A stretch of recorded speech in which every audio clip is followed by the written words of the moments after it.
Hey there, I'm Truman. And I'm Jordan. And today we're reviewing Marty Supreme. Marty Supreme is a movie by Josh Safdie, one of the two Safdie brothers.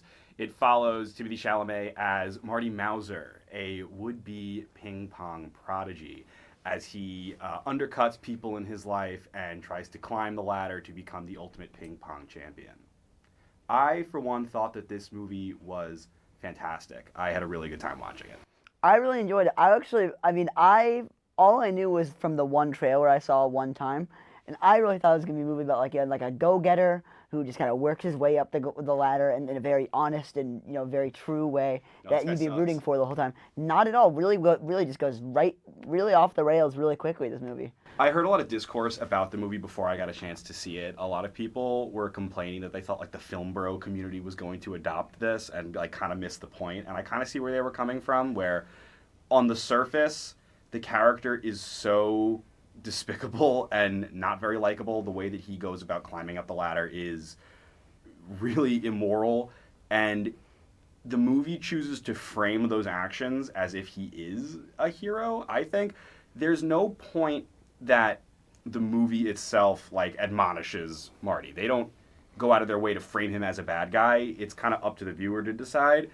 And at a certain point, even though you know he's being terrible, you have to root for him because he's just such an interesting character. Yeah, absolutely. I mean, obviously Timothée Chalamet does a great job as he usually does, and so I think like honestly, what really makes this movie is kind of how he act. It's like it's amazing how they're able to make you kind of stay with this guy who's doing all again, like you said, all these terrible things. Like he like destroys a guy's house.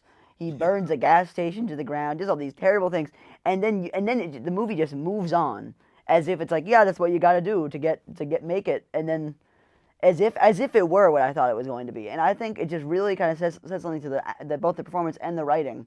They are able to kind of keep this character going on continuity-wise, because I would forget that happened.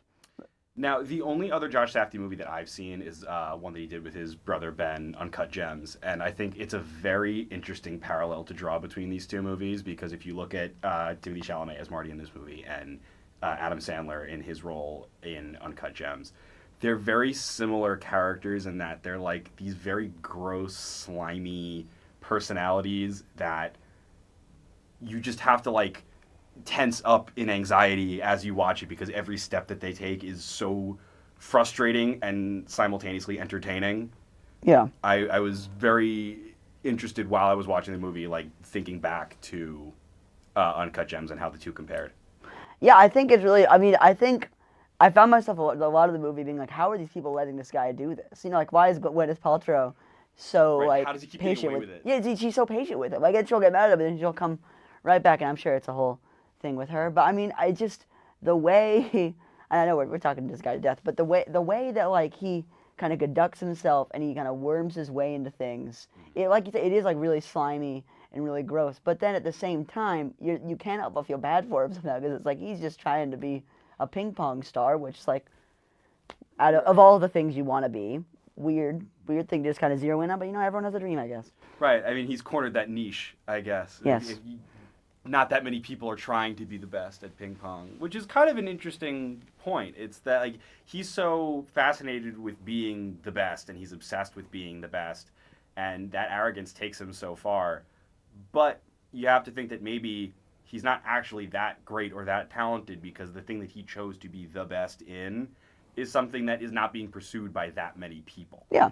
So it maybe says that he's a little more cowardly than he lets on, because he's trying that hard to go that far in something that's quite niche. Well, yeah, moving on. This is kind of a weird thing to bring up this early, but I'm going to bring it up just because I think it's really cool. This movie, set obviously kind of in the 50s, but I really like how they kind of took some like liberties with the soundtrack and played some, There's some needle drops from the 80s. I know it's weird, but it completely works for this somehow. I don't know why. This is going to be a weird reference, but there's a Heath Ledger movie from like the early 2000s called A Knight's Tale. And it takes place in medieval times, and it's about jousting, and they use a ton of like modern day needle drops. It's like a live action Shrek. It's very strange, where like, they have like David Bowie playing in the middle of a scene at like a medieval ball. And I was thinking about that movie while I was watching Marty Supreme, because I kept having to remind myself that it was taking place in the 50s, because they kept playing like Tears for Fears.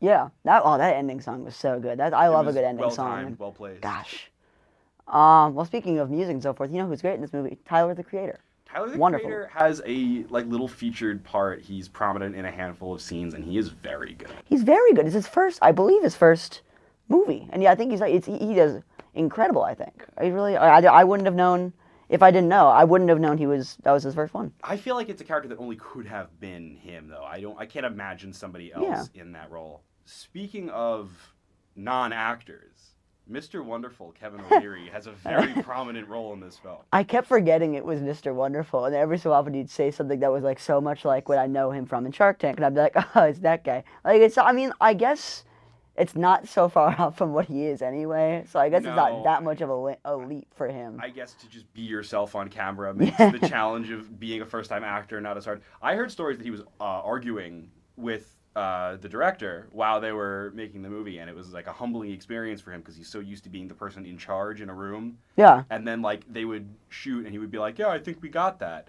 and then the director would be like, "I decide when we've got that. We're going to take it again." Yeah, it makes you wonder how Shark Tank operates. I wonder if he's just kind of calling the shots there. But all that being said, what would you give this movie out of 10? I really enjoyed Marty Supreme. I thought it was an excellent film. I would give it a 9 out of 10. I liked it that much. I agree with you. I really liked it. I'm gonna give it an 8 just because I'm not crazy. But I will give it an 8. It's a very good movie, and you should go give it a chance, give it a watch when you can. And we will see you in the next review. See you around. Good job, guys. Truman, you said it's weird to bring this up this early, and you were It was like halfway through. 2/3 of